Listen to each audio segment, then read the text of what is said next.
Eu já fiz 1000 tipos de terapia, psicanálise lacaniana, junguiana, TCC, esquizoanálise, já me deitei no divã, sentei em diversas poltronas de psicólogos, psicanalistas, a galera da holística, já tomei ayahuasca, fui crente, quis ser budista, fiz meditação guiada com solfégio, frequência de cura, do amor, da vida, afirmações positivas, enfim, tudo que você pode imaginar. E por mais que tudo isso tenha me ajudado em vários momentos, eu ainda sentia que tinha um negócio em mim que ninguém conseguia nomear. Um problema mesmo, que parecia não ter solução. Troquei de trabalho várias vezes, e sempre com a sensação de que ou eu estava sendo injustiçada, ou eu estava surtando. Eu faço amizade fácil, mas manter é bem difícil, um caos. Até para pegar o celular para mandar um oi para minha mãe, parece que exige de mim uma energia como de levantar um sofá sozinha. Eu me sinto distante, dispersa, inconstante. A cabeça funciona como se tivesse 74 abas abertas o tempo todo, com 3 travadas e uma tocando uma música aleatória que eu nem sei de onde veio. Já me chamaram de preguiçosa, de doidinha, tagarela. Inclusive teve um dia que eu juro por Deus, eu tava numa casa kardecista e um espírito falou: "Você fala demais, né?" Ou seja, até quem não tá mais nesse plano sabe que eu tenho uma bela de uma boca grande. Me chamaram de impulsiva, revoltada, malcriada, de pessoa que não aceita crítica, lerdinha, engraçada, a Dory do Nemo, atrapalhada, com a mão furada de tanto que derruba as coisas. E eu fui juntando tudo isso no seguinte pensamento: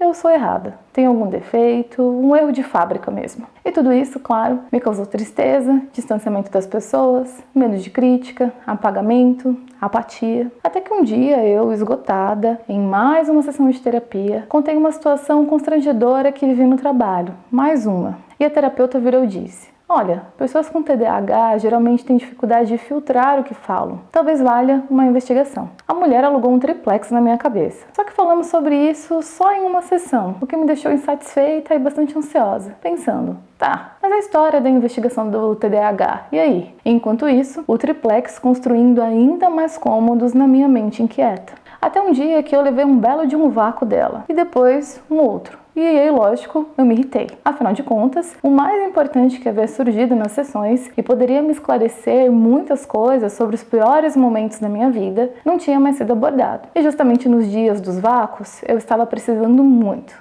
mas muito de sessão mesmo. Aí, pois pronto, foi a deixa. Larguei as sessões, impulsivamente, óbvio, e resolvi descobrir sozinha se esse tal de TDAH tinha a ver comigo mesmo. Foi quando eu falei com uma psicóloga antiga, a Sil, em quem eu confio muito e com quem eu voltei a me consultar agora. Eu amo o trabalho da Sil, ela é simplesmente sensacional. E quando eu disse pra ela sobre a suspeita, ela comentou que tinha uma amiga neuropsicóloga que poderia me ajudar. Só que para eu fazer o processo de descoberta com ela, que eu acho que incluiria umas ressonâncias, não sei, ou uns questionários, isso me custaria R$ 1.500. Simplesmente impossível naquele momento. Então eu comecei a pesquisar, pedi para o meu BFF GPT me ajudar e ele me trouxe um núcleo de estudos da USP que estava recrutando voluntários que tinham um diagnóstico ou suspeita de TDAH. Foram 2 semanas respondendo um questionário gigantesco que puxava a minha capivara inteira. E quando fui ao instituto fazer um exame de sangue foi quando me entregaram o resultado e com ele, por último, eu falaria com o psiquiatra do grupo que me daria um relatório médico. E aí, eureka! Foi quando descobri que talvez eu não fosse um erro, eu só tinha TDAH. Basicamente, o cérebro de quem tem TDAH é diferente. A gente tem uma liberação menor de dopamina, que é o que dá aquela sensação boa de recompensa depois de concluir uma tarefa. Tarefas rotineiras, tipo lavar a louça, arrumar a cama, responder mensagem, simplesmente não dão uma sensação de prazer. Então o cérebro não dá prioridade. Você sabe que precisa fazer, mas não sente o impulso interno para começar. E tem mais. Atividades com muitos passos, por exemplo, arrumar a casa, são um inferno, porque envolve decidir por onde começar, manter o foco, lidar com distração, barulho, interrupção, tédio. No final, vira um emaranhado mental que te paralisa. Aqui em casa, eu percebo muito frequentemente que eu inicio uma tarefa, tipo lavar a louça, sei lá. Aí, por exemplo, se me dá vontade de fazer xixi e eu vou ao banheiro, chegando lá eu vejo o cesto de roupa suja e lembro que tenho que colocar a roupa branca de molho. Aí eu pego as roupas para separar, levo para a lavanderia, coloco de molho. Quando eu saio de lá e passo pela cozinha, é que eu lembro que eu estava lavando a louça e aí eu vou continuar. Ou seja, uma tarefa que levaria minutos acaba levando bem mais tempo, porque no meio do caminho eu paro e começo a fazer outras coisas. É como se eu não conseguisse me concentrar por muito tempo numa coisa só.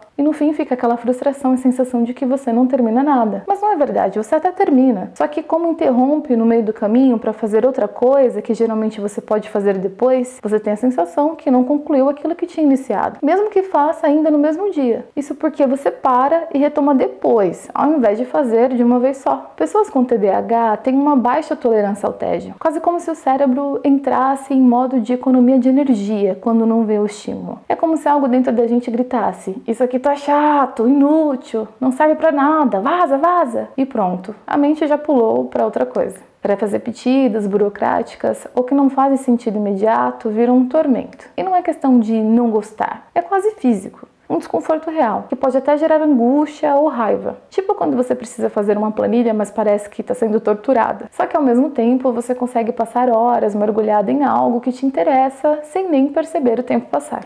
A mente da gente também funciona sob o modo tá pegando fogo, bicho! Quando tem uma urgência, tipo alguém vai visitar a sua casa, por exemplo, ou tem um prazo no trabalho, ou você sente que vai ser julgada. Aí o cérebro liga. Você vira uma máquina de produtividade. Só que tudo isso no susto, no caos.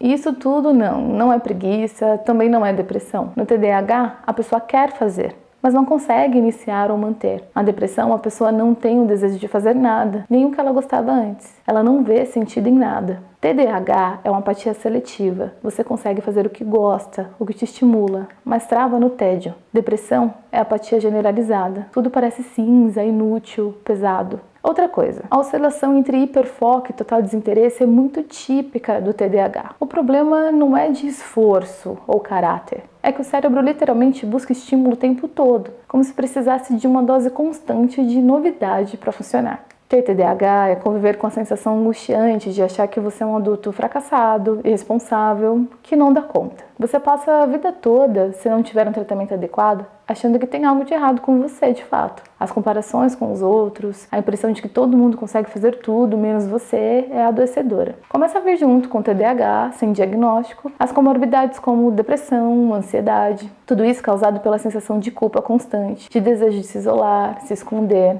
Afinal, tá todo mundo bem, desenrolando na vida, menos você.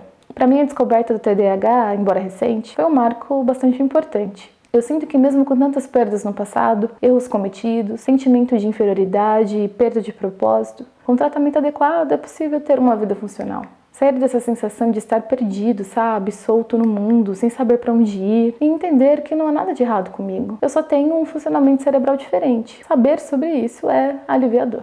Para efeito de comparação, pense numa pessoa com diabetes tipo 1, por exemplo. O corpo dela não produz insulina do jeito que deveria, e a insulina é essencial para regular o açúcar no sangue. Se ela não se cuidar, não é questão de força de vontade ou de querer melhorar. O corpo dela simplesmente não vai funcionar direito. Com o TDAH é parecido, só que em vez de insulina, o que está em falta ou desregulado é a dopamina. E como eu disse, esse neurotransmissor tem um papel central na motivação, no prazer e na capacidade de iniciar e manter o foco nas tarefas. Ou seja, não é preguiça, não é falta de caráter e nem drama.